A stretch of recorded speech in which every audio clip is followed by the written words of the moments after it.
Hello, listeners, and welcome back to an early morning edition of the Dual Screens podcast. I'm usually in bed at this time, but you know what? I get up to do this show anyway because I love you guys and I love what the show is about, telling awesome stories with indie devs like today's guest.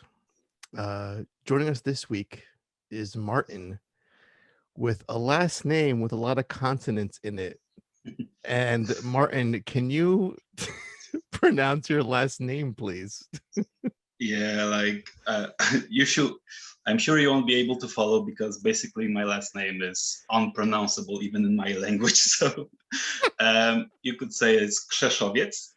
Mhm. So that's you can have a go at it, but don't worry if you butcher it. Nah, I think I'm okay. So Martin is with Serious Sim, developer of Heading Out, a narrative road racing game, which I saw this trailer on YouTube a few weeks ago, and I was struck by the black and white aesthetic, and then I did some more digging, and it has like roguelike elements to it as well. But I learned something about myself while I was watching this trailer and looking at the description for this game is that I know nothing about cars. There's a mention of what is described as a muscle car in this True. game.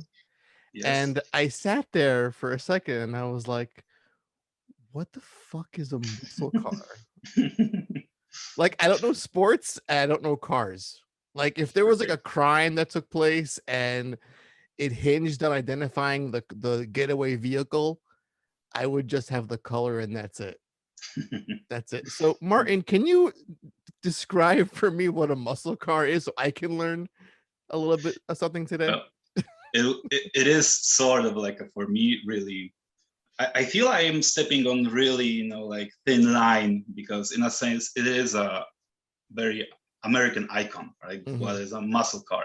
It is a truly something that belongs to the USA, and from like to make it just like a basic points of what you could understand as a muscle car is basically a car with a huge engine in the front Mhm. that is available for the middle class that you can just hop in. It has a huge Hemi engine with 500 horsepower that it just rips on the road, burns tarmac, and there is a huge following and a legend built about this idea of the muscle car that you can just hop into it and escape the world. Just get into your huge beastly machine, a Mustang, a Challenger or Charger, and just rip the road, go through the through the US and just forget all about your worries and just it's you in the car and the road. So there's a huge mythos behind this idea of a muscle car also.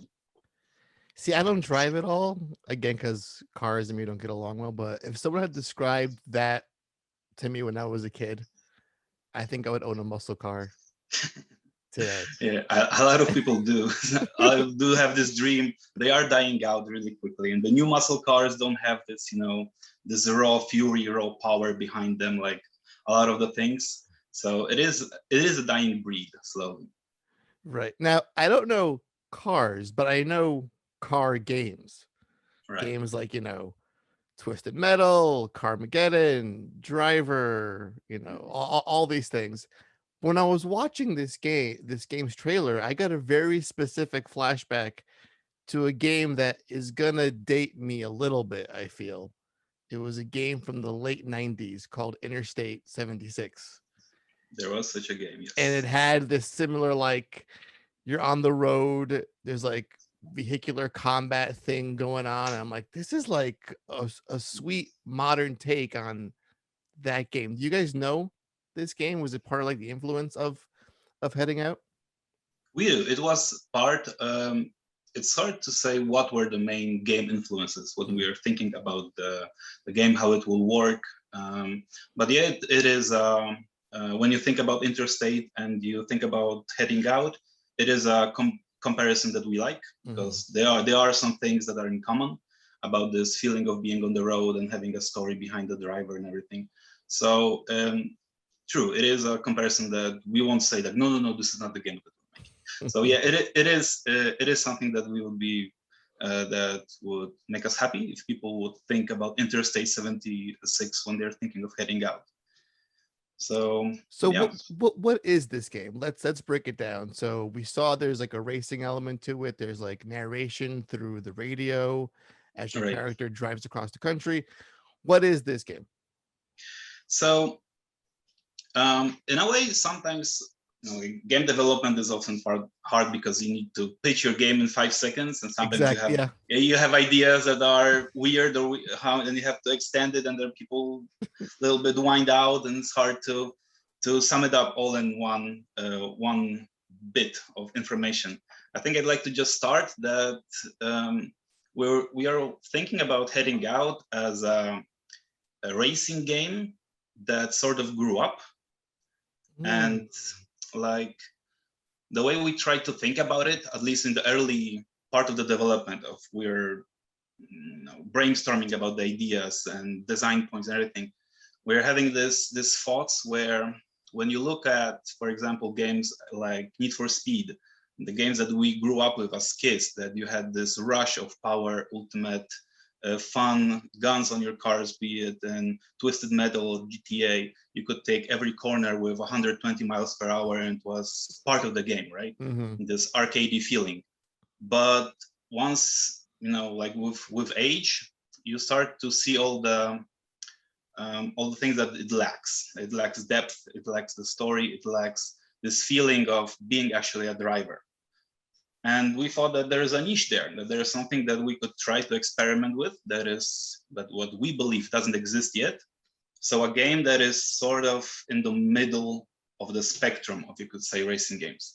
Like on one side, you have the truly arcadey games, be it Mario Kart, Need for Speed, Burnout, all those games that are just pure unadulterated fun. And there are on the whole other spectrum, there are the games that are simulating driving, so F1 simulator, or games that are strictly simulating the driving experience. So you need to have, you need to watch your suspension and everything. And we would like to land a little bit in the middle, so it will be accessible for people, but it won't also be, you could say, infantile, like a lot of the games from the arcade spectrum. So there will be a story. We want to invoke some emotions from the player, and not only adrenaline. Right, because I feel like for me, I love racing games, but I don't play them as often as I like to because I'm not good at them in any way, shape, or form. I'm really bad at handling a car. There's like a weird disconnect between what my hands are doing, what they should be doing, and when I see a game like Forza, which looks beautiful, it's hard to get super excited because I feel like, well, it looks nice, but I'm not going to play this kind of game. But when I see this game that has the racing elements, but there's a heavy dose of story, I'm like, this sounds like the perfect game for someone like me that can't really compete or play racing games well, but there's other elements to it. This is the choice that we will also really like to give to the player.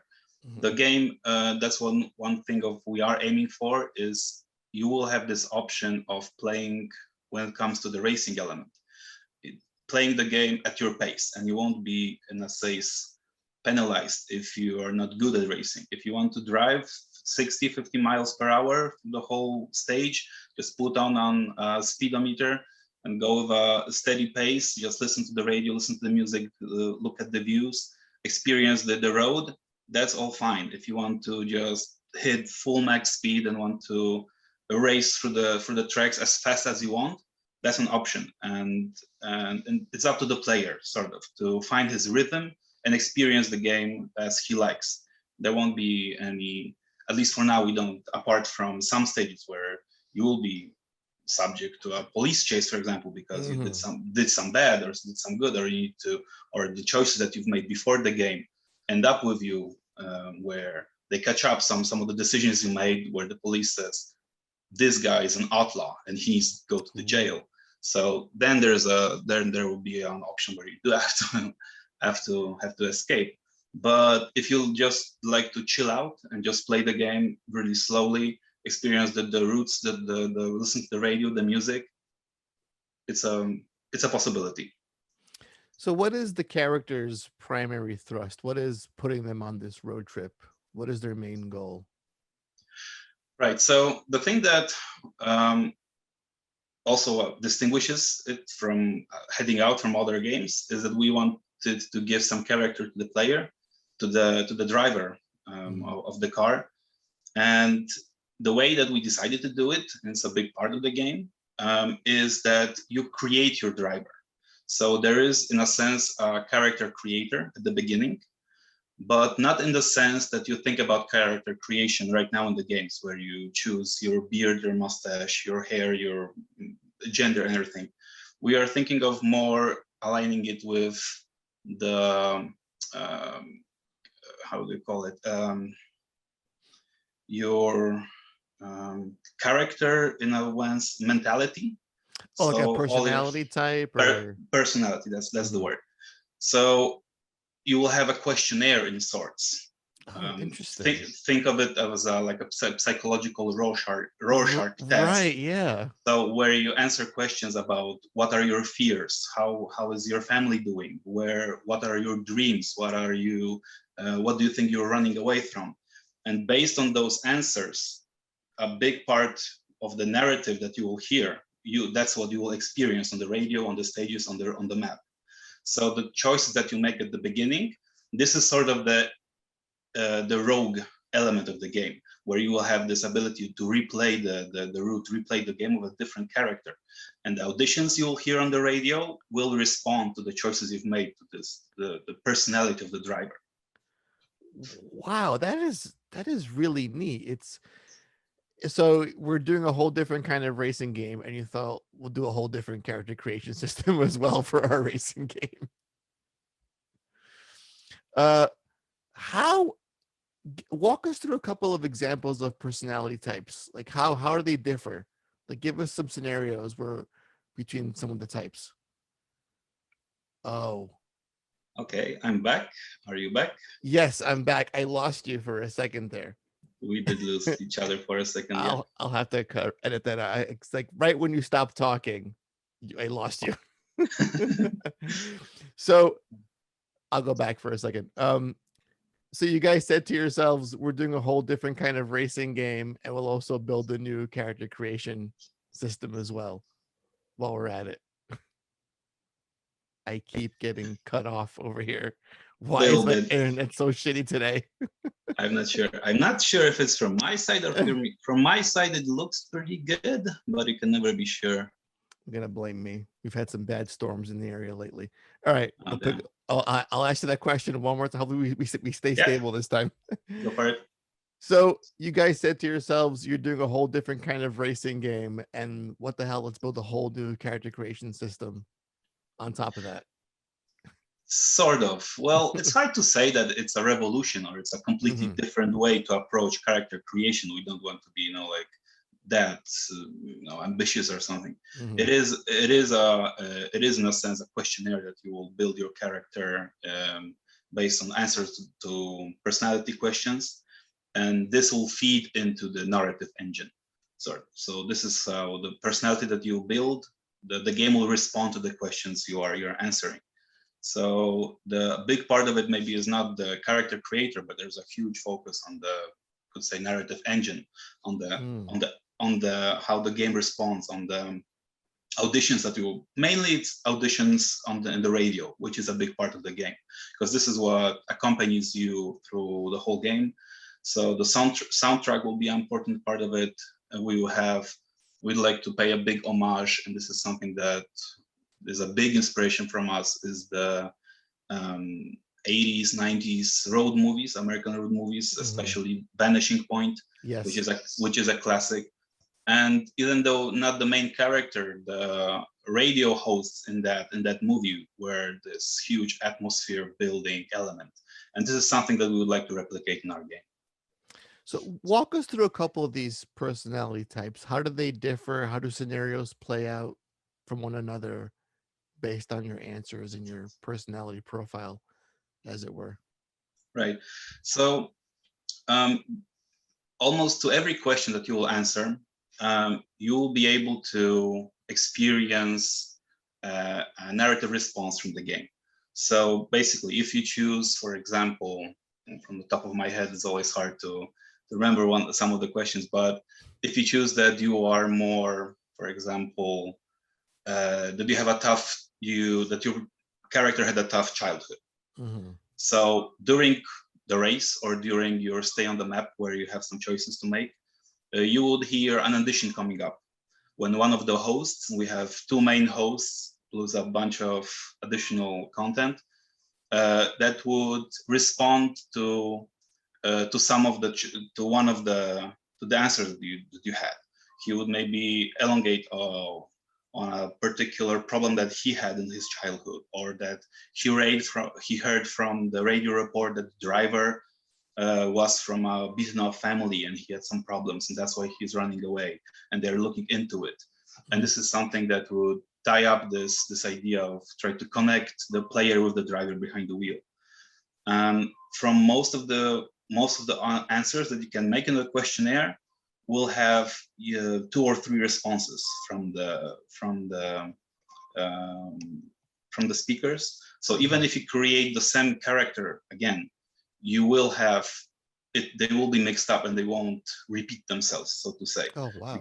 Because you could have a negative response, sort of scolding. You could say, maybe it's a hard word, but you could have an affirmation, a positive response to the question or choice on the personality quest, or one of the hosts could bash you for it. For example, we have as of now, one of the hosts you could say is a stereotypical, more left-leaning host. So he is, she is very open-minded, provides a forward-thinking audition, and then you have a more right-leaning host that has more conservative views, and you could pinpoint him to some of the radio hosts that are doing podcasts right now on the air. Did you guys think about getting Alex Jones to be an actual voice for your game? He is a huge inspiration for some of the some of the lines and some of the bits that are there. Tomek, a writer, he listened a lot to him. So wow, that's it was not easy for him.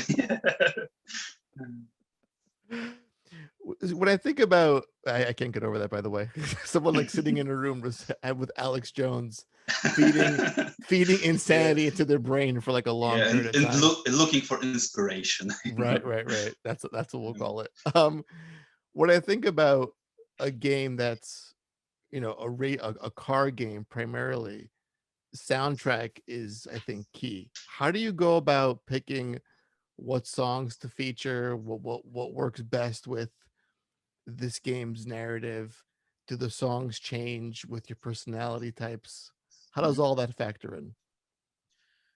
So the music, what we decided is that we will be made in-house. So we won't. So we have our audio sound designer that agreed to make an album for the game, basically. A full album that you will be able to buy separately or with the game, of course.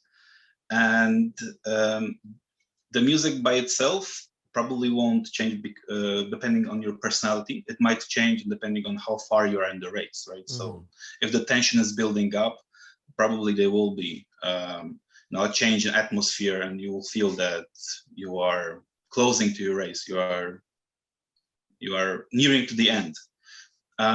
But the music by itself is inspired by Americana, good old rock music, that just those type of songs that our aim is where each of the songs that will be featured in the game will be a song that you could just hop into your car, turn the engine on, and just go and just listen to it, and it will be this freeing feeling of having a cool road trip with a good soundtrack in the back, nothing to distract you from a perfect distraction, so to say. Right, right. Uh, Walk us through what the sort of core gameplay loop is like in this game. When you first get control of the character in the car, walk us through all the steps, like the racing elements. When do you stop? How does the story play out? How do you meet characters? How does all that unfold? Right. So the game begins with an opening stage where your character is escaping from the city. That is how it works for the now. Just to be clear, what I'm describing right now is still a very early version of the game, and everything I talk about can change because it is a vertical slice, or basically a very early alpha build of the game, and how it all ties up to each other. So things will expand or could be cut. So it's all up to debate. But as of now, the game opens up with a stage where you escape the city, and once you complete the stage, you enter the world map, the U.S. states map, where you begin your choices when it comes to where you go next. So you can choose your next route. Be it most of the interstate web is represented more or less with bigger cities, with big cities as node points where you can change your direction. And choosing a destination, you will have to keep an eye out on simple resource management stuff, such as what is your fuel, how tired you are behind the wheel.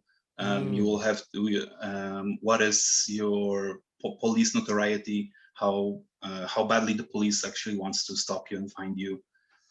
And choosing the route on the map, you will have one thing is random events that you can experience.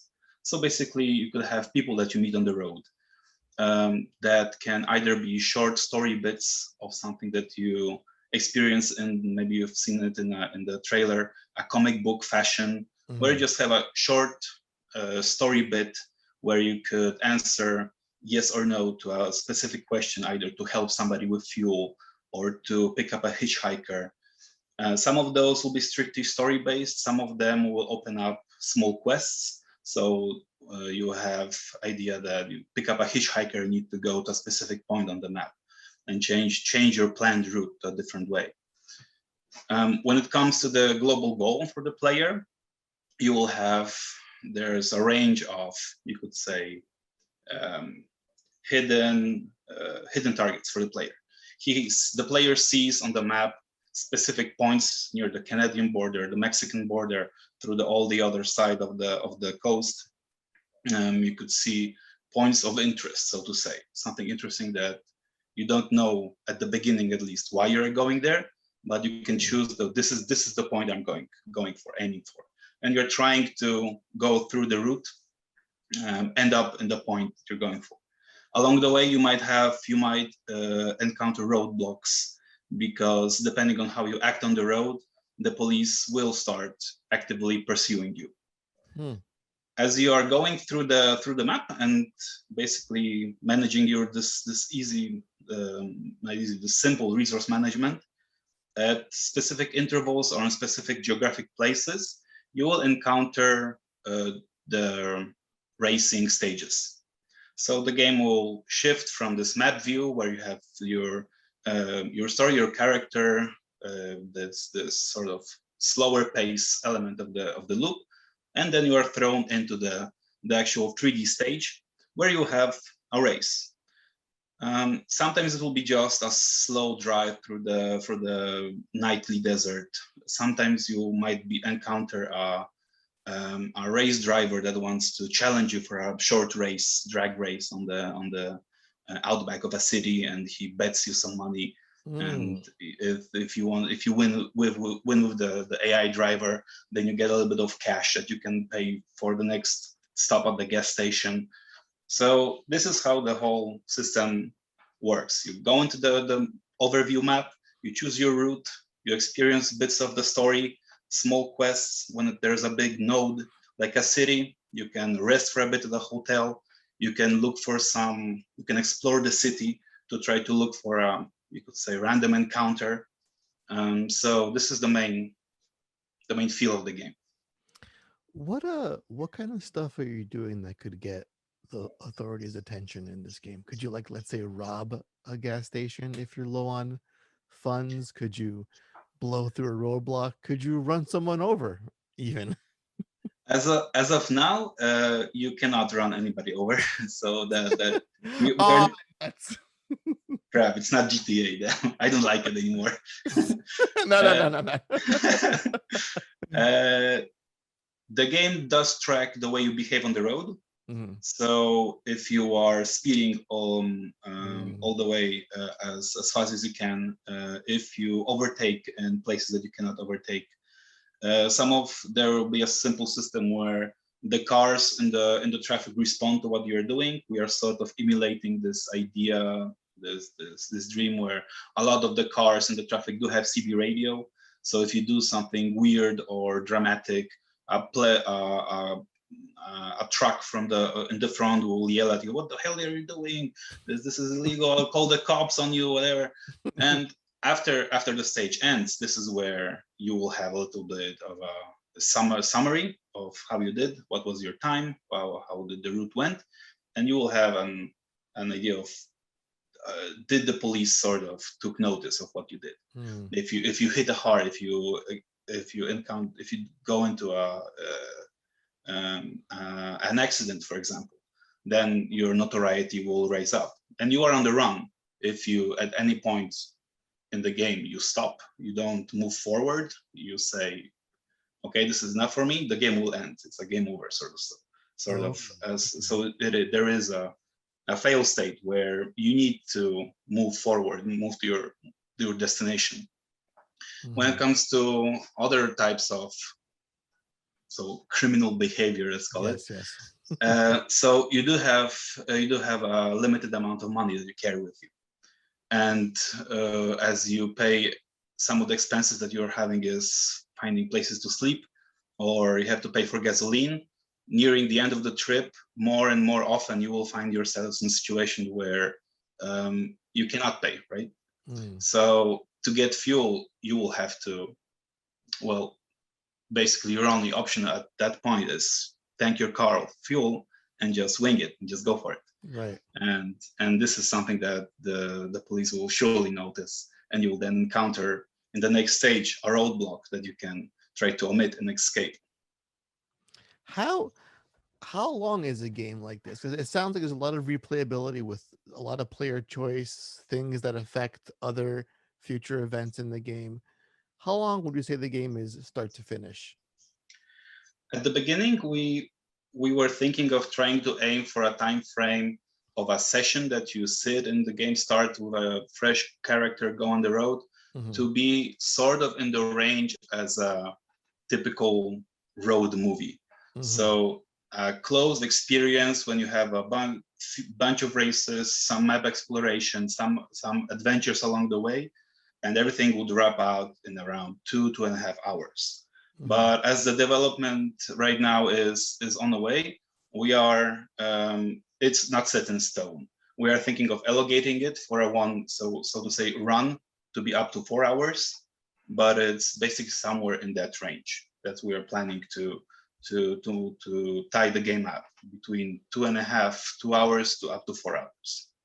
Yeah, it's like a nice little self-contained story in a sense. How if it's at that movie length, it's a smart idea because it tells a nice succinct story and it gives the player a chance to jump back in very Yep, quickly to play that's play it in a whole different kind of play style. yes, that's what we're thinking of, but there is a lot of pushback. Publishers and players Mm. do like their games to be longer and more meatier and everything, even though often they don't finish those games. But the game length must be there, you know. Yeah, but if it's a shorter game, you get a more player completion rate. True, true. It's funny how like a lot of these like bigger budget like long ass games, when you dig into the metrics of like who actually finished the game, you get like 20% sometimes, maybe like the most Yeah. 30. We And it's ex like, we why we aren't you finishing experience these games? we experienced exactly that, and was maybe not shock, but a big revealer for us with our previous game, where we did have a single player campaign for around, I'd say, 9 to 12 hours of gameplay, and people were really complaining in the comments that the game is that it might be too short, or they feel that it won't satisfy them. And in the end, when you look at the completion rate and the basically achievement rates of how far the players got, it was half, maybe 70% of the game. So Wow. it is this feeling that you are saying one thing, but you're doing a second thing. So how does that work? Yeah, and also I feel there's less stress to be like a full blown asshole in a run. Like, let's say I want to play this game strictly as an outlaw and break all the rules and be constantly on the police's radar. I can play that route knowing that in a few hours I can do a fresh run where I'm a nice little goody two shoes and a Completely law different abiding with a citizen. Right. And it's a very small investment of time as opposed to a 60-hour game where it's like, well, if I'm going to be an asshole, yeah, to how does that build up affect? Yeah. from the beginning and everything. Yep. So that's kind of nice. I like how it's even at a 4-hour chunk, that does sound like a nice wonder, like a good solid sitting can get you through a run. You Right. can just jump in again soon after. That's really nice. I do want to talk about the game's visual and art style, the black and white in particular. Why did you guys settle on this look for this game? So as always, you could say that there is a thing that games needs want to be in some way want to be original and try something different, and this is some one thing of that we would like to maybe not pride ourselves, but like to look after that each of our games is tries to look for unique approaches to a specific genre. So when we were thinking about heading out, this aesthetic of the 80s, of the 90s, in some sense really struck us as a very comic book like feeling behind it. And because our art director Kate is great, as you can see, she is responsible from the overall look of the game, how it looks. Drew some sketches and said, like, what about if we go for this really weird idea that the game is black and white? And there's of course pushback because not a lot of games are black and white, and it is a very risky setting, so to say. So depending on the publisher and how we had a lot of questions from the publishers, does it really have to be black and white? So that is there is even though a lot of people praise the aesthetic and how it looks when it comes to the black and whiteness, so to say, there is some pushback that it will be a hard sell to a lot of the player base. There is a point of the game which is at this moment in development where, so I could say, if you guys, if you don't want to have a spoiler, then skip a minute or two in the front. But we do plan for a thing where nearing the end of the game, there will be sort of a transition state in the game where you will have this, because you're running away, you don't know what you're running away. There's some of the things that we would like to touch upon. As I said before, we want to think about heading out as a grown up, in a sense, racing game. So we would like to touch a bit in the game of things about feeling this idea of escapism, of trying to run away from your problems, of forgetting about your past and not facing your past. So nearing the end of the game, if once you, as the game will give you subtle hints, you will have the option, which before you did not have, to actually turn around and head back and straight out. And once you come to this conclusion that you could actually face your problems and turn back and go the way from whence you came, then there's an idea of where the game pops to life when it comes to color. Hmm. So there's this idea of a psychedelic idea of a little bit fantasy feeling about the whole Right. experience, where there's a huge change in tone, in music, and sort of like a catharsis for the driver. And we are playing, at least at this stage, we would really like to have this feeling, this ending, to be maybe not really hidden, but hard to find behind the first playthrough. Yeah, see, now you're just adding a more reason to keep playing this game. It's amazing how many people don't like a black and white aesthetic. It always, when I see a game that looks like this, I'm immediately drawn to it because it's so different when you look at Right. it. And we have so many games with tons of color, and it sucks how people can dismiss this just based off of that one simple trait, and that's the black and white aesthetic. True. True. And there is, what can I add? It is, we do believe that it's something so original, at least also in this space, when it comes to racing games, that probably won't hit the mass market, but we do feel that it will draw people like, why is a racing game black and white? What is going on here? What is going on here? And then they will maybe catch a glimpse of a screenshot of near the ending where there's a bunch of colors pointing. Wait, is this game black and white or is this full of color? What's going on here, I right? don't So, know. right, I want to check it out. So, Well, speaking of checking it out, when can we expect to play this game? as of now, we are aiming for a late next year release. But it's all up to debate, and it does depend on the deal that we would be able to sign up with a publisher. Because the truth is, at the moment, that we are working on a separate project right now for a developer, and it keeps us afloat. But to finish heading out, we would need to find a publisher deal. So we would need financing for the game. And we did a very big, before our own announcement when it comes to the trailer, and a big, so to say, media push out from our end about the game. We did do a big pitch deck expansion looking for publishers, but we did not get the response that we wanted. So it was, at the beginning at least, hard to find a deal that was satisfying for us, so to say. So this is more of a passion project for you guys. You're working on on the side, and that is going to be at one point picked up by a publisher. At this moment, yes, we do have some talks with publishers. Actually on Friday we do have some two big meetings with publishers that would be interested, and there's a possibility there of going for it. So you could say that at this very moment it is a passion project, but we did spend a lot of time and love and effort into all the things that you see at this moment. The game still needs a huge amount because, as I said, it is early alpha, basically a vertical slice of the experience.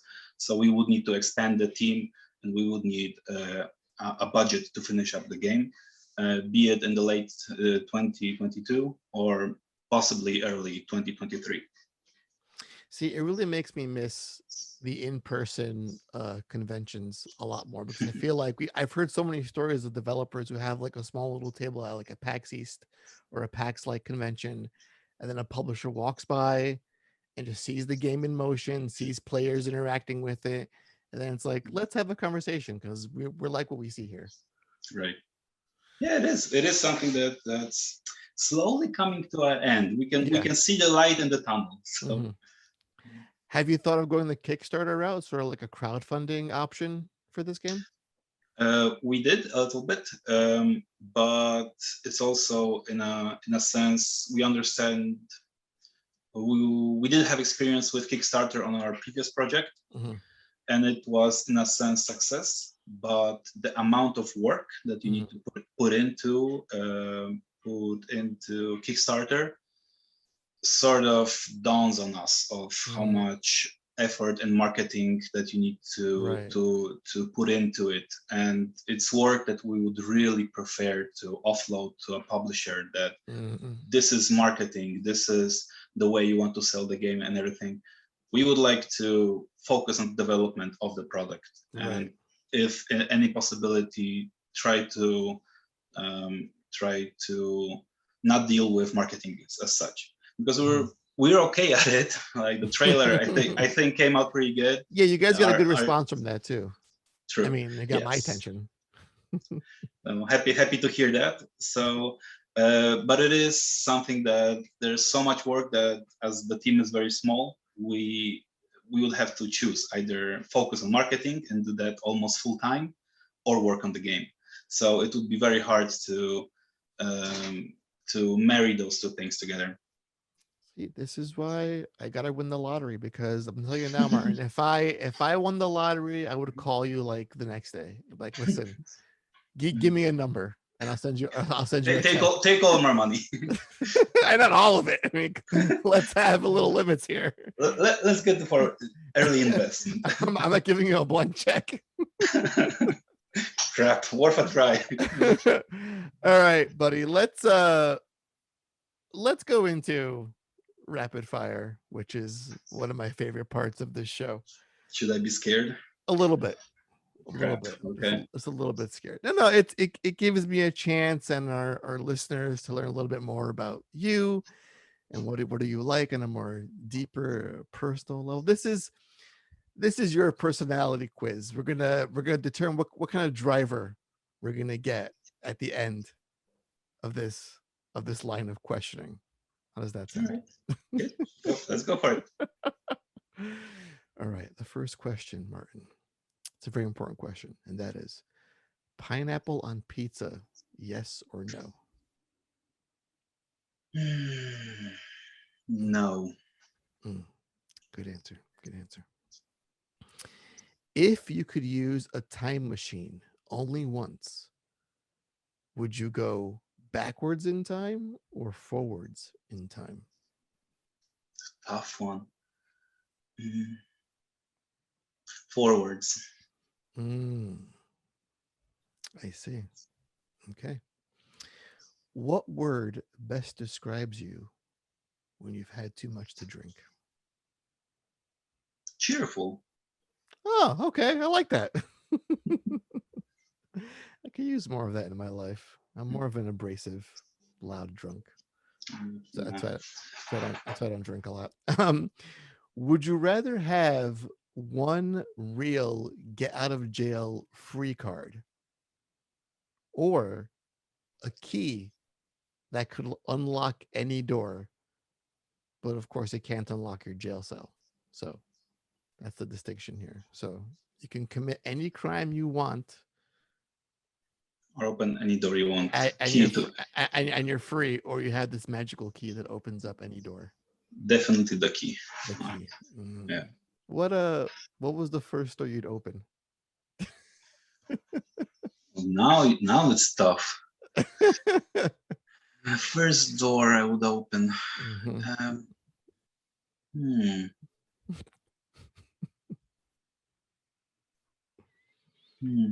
Are you thinking like, would you use it for good or evil? Okay. How about we go that way? Good, certainly for good. Yeah. Okay. Interesting. What is something that you have done that should have killed you? Okay. So I actually have eaten a bunch of raw beans, and that actually nearly killed me. I've did a lot of weird things, and I've actually wait.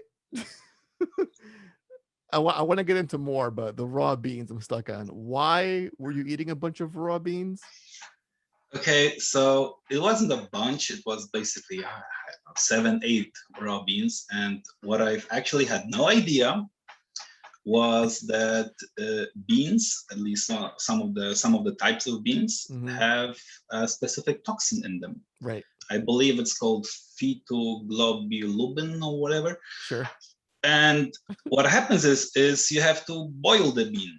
And Right. once you boil it, the toxin disintegrates and it's safe to eat. If you Yes. eat it actually raw, it also is pretty safe. The worst thing you can do is sort of soak it for a little bit Mm-hmm. and not boil it fully, Mm-hmm. and then it actually gets sort of pretty dangerous, right?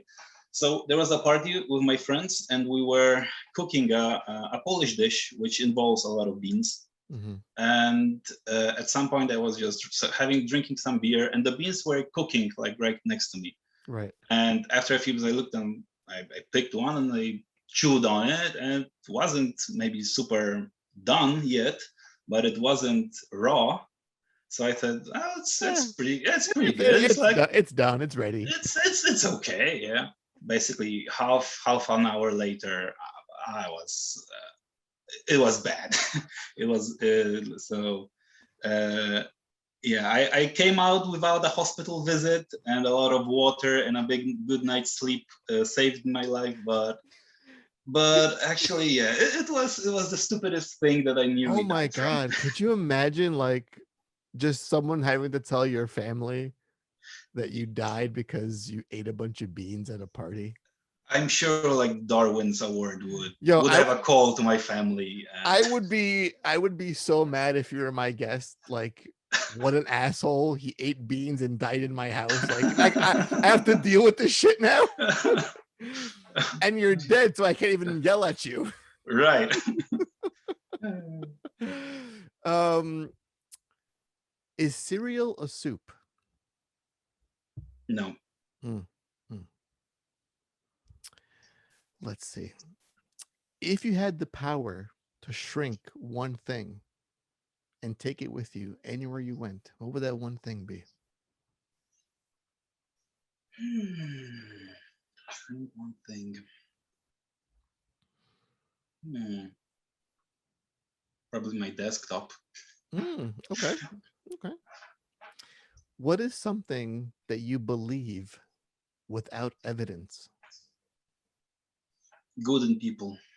Ah, okay. See, I want to ask that question to your Alex Jones person on your team.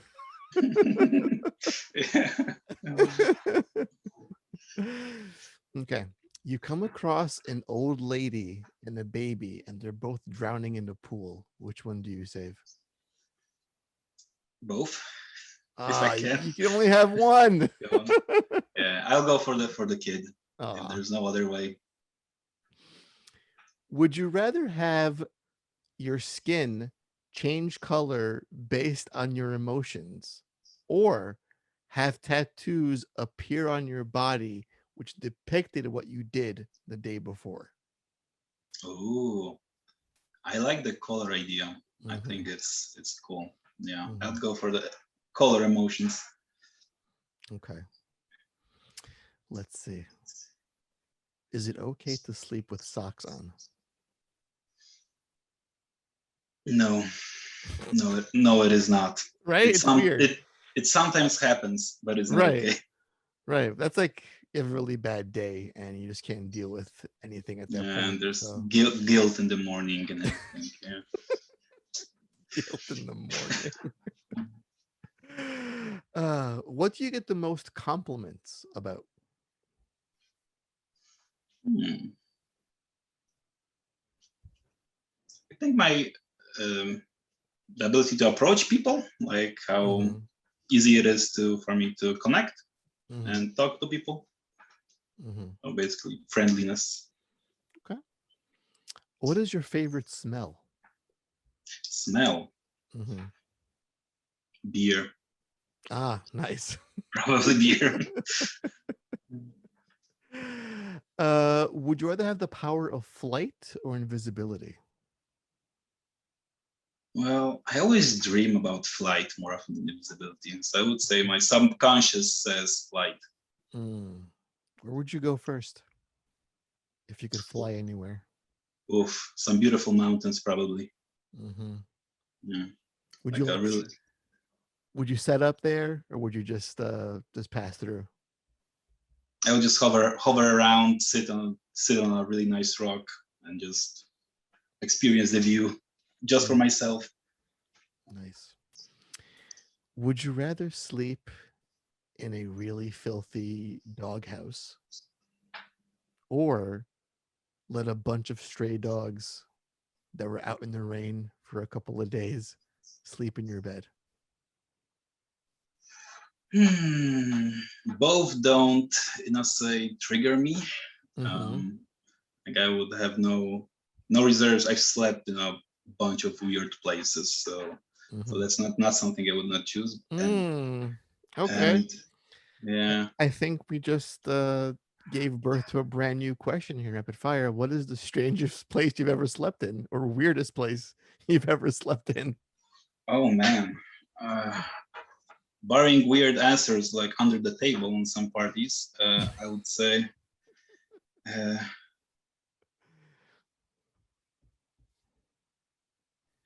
yeah, like I remember, I did have some weird nights on the desert.